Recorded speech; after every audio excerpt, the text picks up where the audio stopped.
Empezamos de nuevo. Ahí estamos.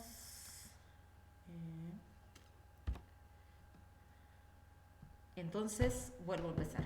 El primer ejemplo era para motivar la idea de combinaciones, que lo que hacemos es, con un conjunto de 5 elementos, buscar aquellos subconjuntos que tienen 3 elementos, y lo que cambia respecto de lo que habíamos estado viendo en la clase anterior es que todos estos conjuntos son el mismo conjunto, o sea, el 1, 2, 3 y el 1, 3, 2 como conjuntos son el mismo conjunto. Por lo tanto, estos 6 arreglos, que son las permutaciones posibles de los 3 elementos 1, 2 y 3, los tenemos que contar una sola vez, y por tanto hay que dividir por 3 factoriales ese número, y aparece esta formulita que podemos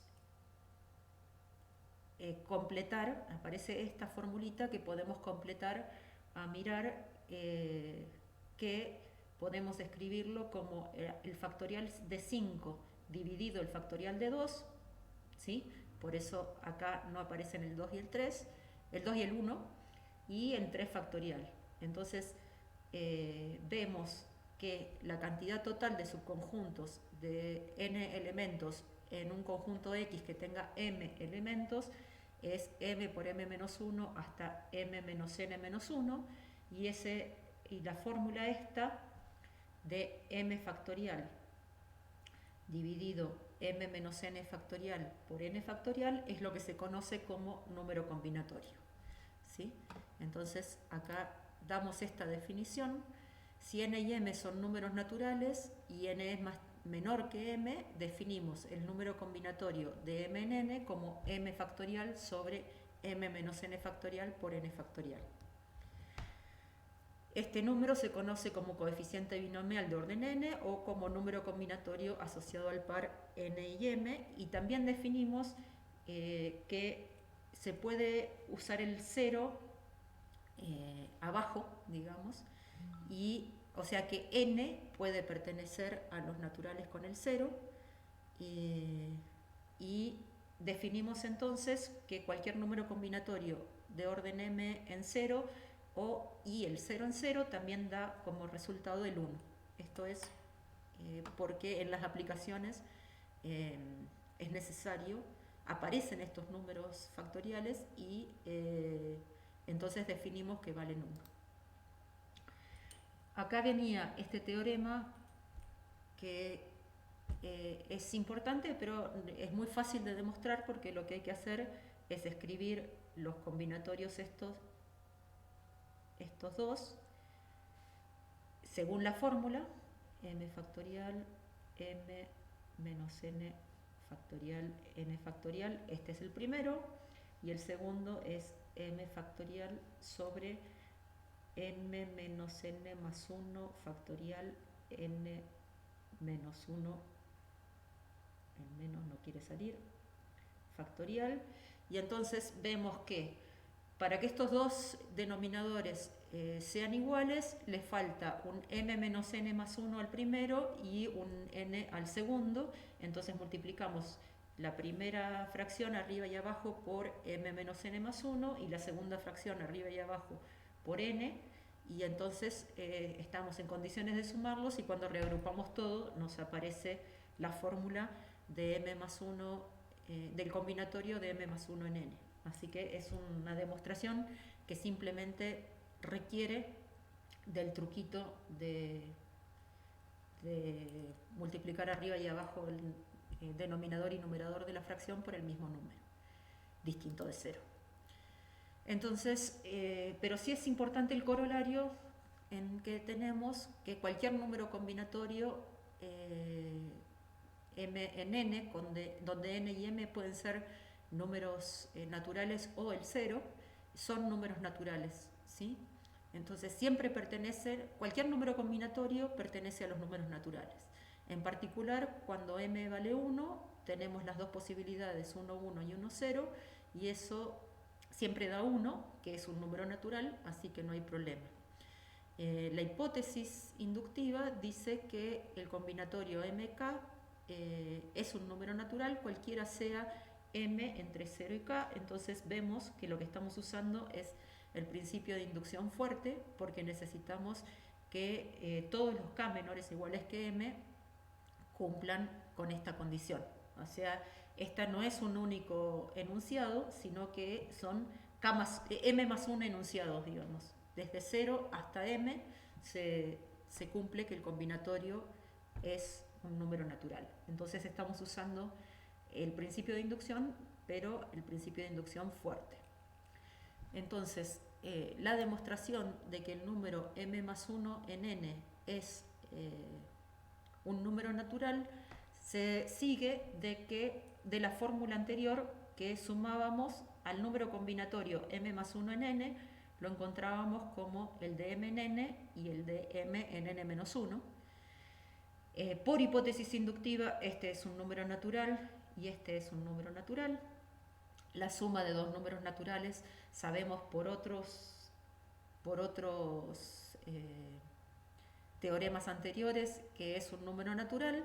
Entonces resulta que este es un número natural por ser la suma de dos números naturales, cualquiera sea n entre 1 y m más 1, y además el caso m más 1 combinatorio m más 1 m más 1 vale 1, hacemos las cuentitas, o sea, este se calcula haciendo las cuentitas, por lo tanto el combinatorio de m más 1 en n es un número natural cualquiera sea n entre 0 y m más 1.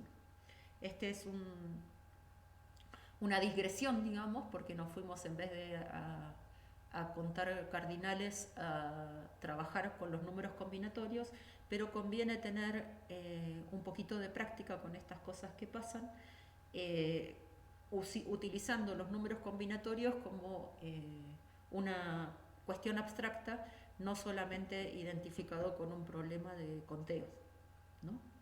Entonces pasemos ahora sí a los problemas de conteo, y también me estoy pasando al apunte de Montoro, donde llama combinación de n elementos de orden B o tomados de AB, donde B es menor o igual que n, a toda función estrictamente creciente del intervalo I sub B en el I sub n. ¿Qué es una función estrictamente creciente? Si X es menor que Y, su imagen es menor que la de f de Y. Entonces, una función estrictamente creciente es inyectiva. Acá quedaba a cargo del lector el porqué, pero vamos a mirar un poquitito que no podría ser de otra manera, porque si f de x tiene que ser menor que f de y, eso significa que son distintos, entonces también son distintos x e y. Miramos ahora, entonces, de todas las funciones inyectivas de I3 en I4, que están acá listadas, que eran estas 24, hemos puesto las que involucran al 1, 2 y 3 en la primera columna, a 1, 2 y 4 en la segunda columna, a 1, 2 y 3 en la tercera columna y a 1, 2 y 4 en la cuarta columna, ¿sí? Lo que vemos es que hay una única de todas las ordenaciones que es creciente. Acá la estrictamente creciente es la primera, la 1, 2, 3. En esta también la estrictamente creciente es la 1, 2, 4. Pero cuando nos vamos a esta, la estrictamente creciente, si empieza en 3...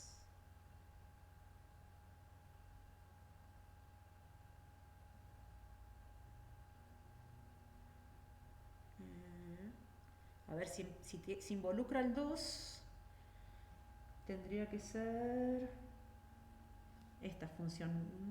No, porque estos son todos los que tienen...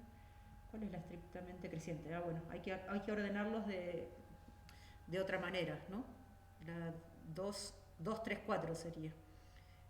Y la 1, 4, 3, 1, 3...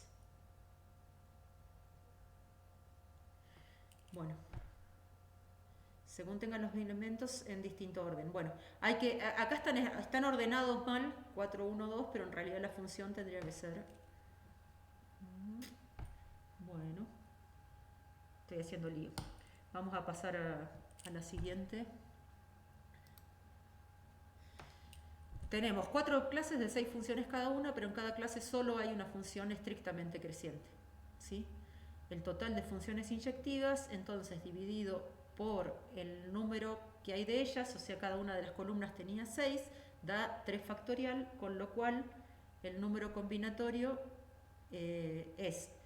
contábamos las variaciones de 4 en 3, pero después tenemos que dividir por el número de permutaciones de 3 elementos, porque cada una de esas 6 columnas eran la misma cuestión. Entonces, hay de las estrictamente crecientes en todas las posibles de 4 en 3, da 4, ¿sí?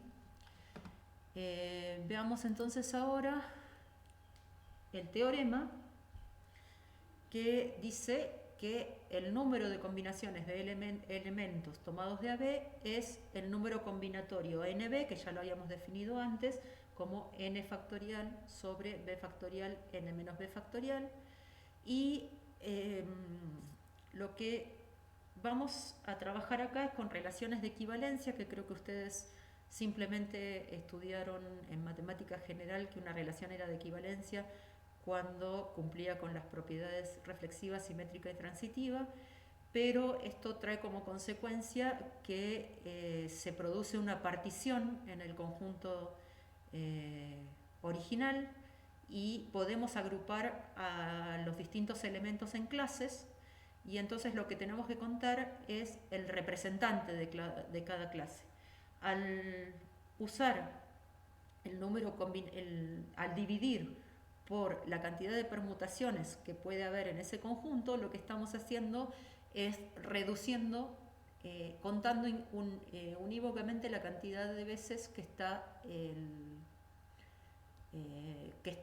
ese conjunto de tantos elementos, sin contar las permutaciones posibles que estamos teniendo, ¿sí?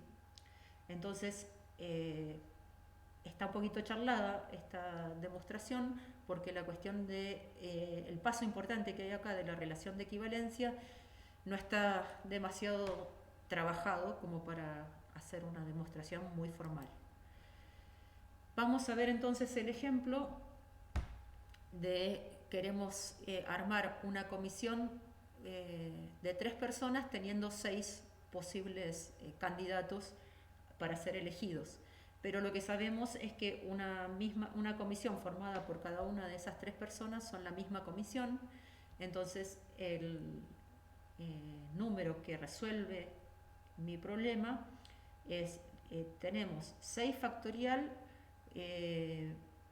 sobre 3 factorial, que son las variaciones de 3 elementos. O sea, si en el primer lugar había 6 selecciones, en el segundo lugar había 5, en el tercer lugar había 4, pero estas serían todas las variaciones de 6 en 3, pero da lo mismo cualquiera de las comisiones, el orden en el que estén puestos, entonces divido por 3 factorial, eso me da entonces el número combinatorio de 6 en 3 y obtengo el 20.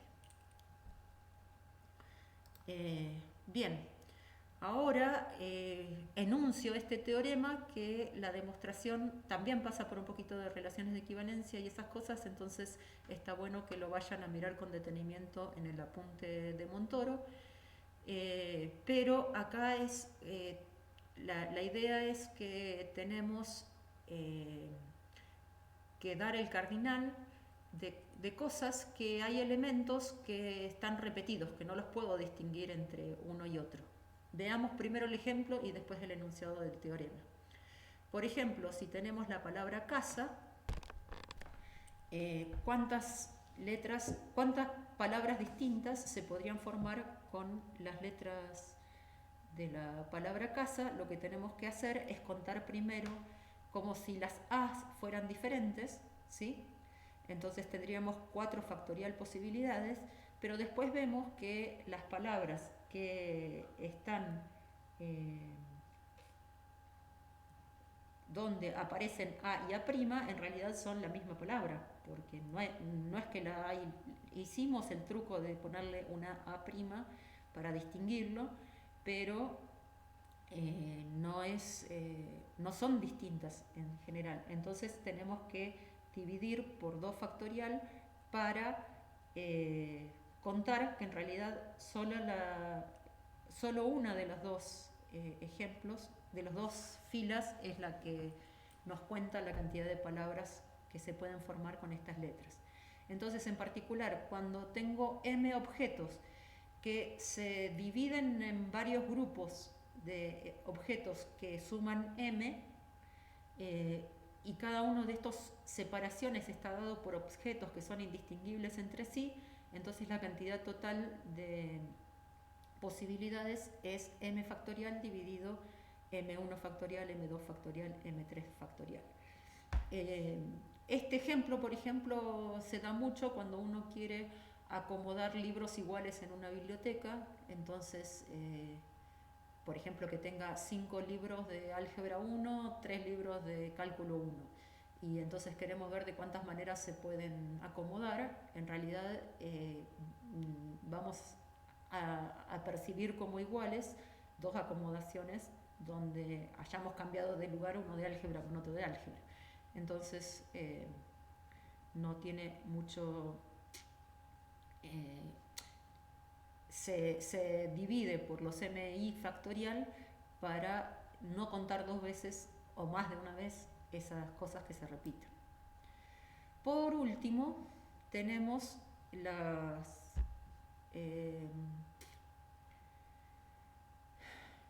combinaciones con repetición, que les recomiendo también que vayan a mirar el apunte de Montoro para leerlo bien, porque sé que a mí es uno de los temas que me cuesta y no sé si lo voy a poder explicar del todo bien, pero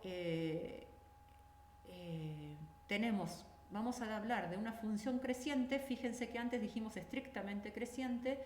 La diferencia entonces está en este símbolo de menor o igual que aparece acá. Entonces ahora podríamos tener sucesiones de cosas que fueran, por ejemplo, o sea, que las imágenes de las funciones fueran así. No hay problema de que se repita el 1. Esta sería una función de un intervalo de 7 en el 1, 2, 3, y esta sería una función creciente que f de 1 iría al 1, f de 2 iría al 1, f de 3 iría al 1, f de 4 iría al 2, f de 5 iría al 2, f de 6 iría al 3, f de 7 iría al 3, ¿sí? De esa manera, entonces, lo que vemos es que el número de funciones crecientes de I sub b en I sub n es igual al número de funciones estrictamente crecientes de el mismo dominio, pero la imagen se compone de n más b más 1, n más b menos 1 elementos, así que el combinatorio especial de n en b es el combinatorio de n más b menos 1 en b. Vamos a mirar un poquitito de qué se trata esto y con un ejemplo. Tenemos que ubicar b elementos indistinguibles en n cajas, donde puede pasar que alguna de las cajas quede vacía y que pongamos más objetos en una caja que en otra, ¿sí? Por ejemplo, b palomas en n jaulas, o cómo se pueden bajar 5 personas en un edificio que van en un ascensor en un edificio de 8 pisos. La idea es separar los b objetos indistinguibles en n grupos, donde cada grupo puede ser vacío o tener los b objetos. Entonces, lo que podemos mirar es que tenemos 9 objetos indistinguibles. Por ejemplo, si hacemos 9 objetos indistinguibles en 6 cajas, se podrían distribuir, por ejemplo, de esta manera, y lo que podemos ver es que podemos pensar las cajas como separaciones, ¿sí? Entonces lo que tendríamos que distribuir son 9 objetos que son los trebolitos, más 5 barritas que son las que hacen las separaciones. Por eso el combinatorio es n más b menos 1, porque necesitamos una separación menos que la cantidad de veces que tenemos, y entonces a esos objetos les calculamos el número combinatorio, y en este caso, entonces, como 9 más 6 es 15 menos 1, 14, la cantidad posible el cardinal del conjunto que estamos contando, que es de cuántas maneras se pueden distribuir esos 9 objetos en las 6 cajas, resulta ser 14 factorial sobre 9 factorial, 5 factorial. Y la demostración del teorema este que enuncié primero, donde cuenta que la cantidad de estas funciones crecientes es igual a las estrictamente crecientes, está demostrado en Montoro, pasa por construir una nueva función que lo que termina haciendo es distribuyendo estos números con estas barritas, ¿sí? Y de esa manera se construyen n más b menos 1 funciones posibles, el intervalo crece de esa manera, y ahora, por ejemplo, podemos ver que si tenemos que distribuir 100 botellas de leche en 100 negocios, se puede hacer de esta manera. Obviamente que todos estos 109 factorial es un número enorme. Acá siempre conviene calcular estos números tan enormes haciendo ya la división, ¿no? 109 hasta 101 dividido por 9 factorial. Entonces acá ya estamos simplificando el 100 factorial con el 100 factorial de arriba y de abajo, y entonces y 9 factorial podemos ir mirando con los de arriba cómo lo podemos ir simplificando uno con el otro, y sale una cuenta un poquito más chica, pero sigue siendo enorme. Es obvio que ningún lechero se va a preguntar de cuántas maneras puede distribuir las 100 botellas en los 10 negocios, pero digamos que es interesante ver que hay un montonazo de posibilidades. Bueno, pasemos ahora a la otra posible uso de los números combinatorios, que es hacerlo de manera abstracta, y acá nos encontramos con una figura que ya la habíamos conocido, que es el triángulo de Pascal o de Tartaglia, que lo habíamos trabajado más bien de esta manera, ¿sí? Pero como teníamos la propiedad de que el combinatorio m más 1 en n era el de mn más el de mn más 1, podemos interpretar el triángulo de Pascal o Tartaglia, que lo habíamos visto de esta manera, como números combinatorios, ¿sí? Acuérdense que este triángulo de Pascal tenía un montón de propiedades, como que la suma de cada una de sus filas era 2 a la n menos bueno, n o n menos 1, si contamos esta como fila 0, esta es a la n menos 1, ¿no? Y si la contamos como fila 1, es 2 a la n. Entonces hay que mirar un poquito cómo uno hace la numeración. Por otro lado, estos coeficientes son los coeficientes del binomio de Newton, así que ya tienen tanto en el triángulo de Pascal, que revisen un poquito las propiedades que tenían en el triángulo de Pascal o Tartaglia, que en este caso lo que más nos interesa ver es que a un número que está en un cierto nivel se puede encontrar como suma de los niveles anteriores, y en realidad es como que esto se usa al revés. Como uno pocas veces se acuerda cómo es esta propiedad, lo que hace es escribirse 2 o 3 filas del triángulo de Pascal y la propiedad sale de decir que el número de orden 3,2 se construye como el de 2,1 más el de 2,2, ¿sí? De alguna manera sirve como regla mnemotécnica construirse el triángulo de Pascal para estudiar estas cosas. Y después tenemos también parte de esta cosa que es el binomio de Newton, que creo que lo estudiaron también en matemática general, es importante que lo repasen, está en Gentile bien explicado todas las partes y también está en Sánchez, así que lo pueden mirar de ahí, que lo interesante es que si tenemos un binomio elevado a la n, esto se puede escribir usando los números combinatorios desde i igual a 0 hasta n, los coeficientes van a ser ni y las potencias de a y de b van a ir una bajando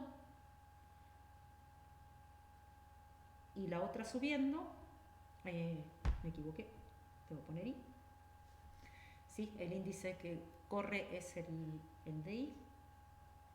Entonces, las potencias de A van disminuyendo porque en cada nuevo paso le voy sacando un valor, o sea que el primer término es A a la n por B a la 0, el segundo término tiene A a la n menos 1 por B a la 1 y los coeficientes que acompañan a esos términos se calculan como números combinatorios. Bien, con esto termino la teoría, la parte de hoy.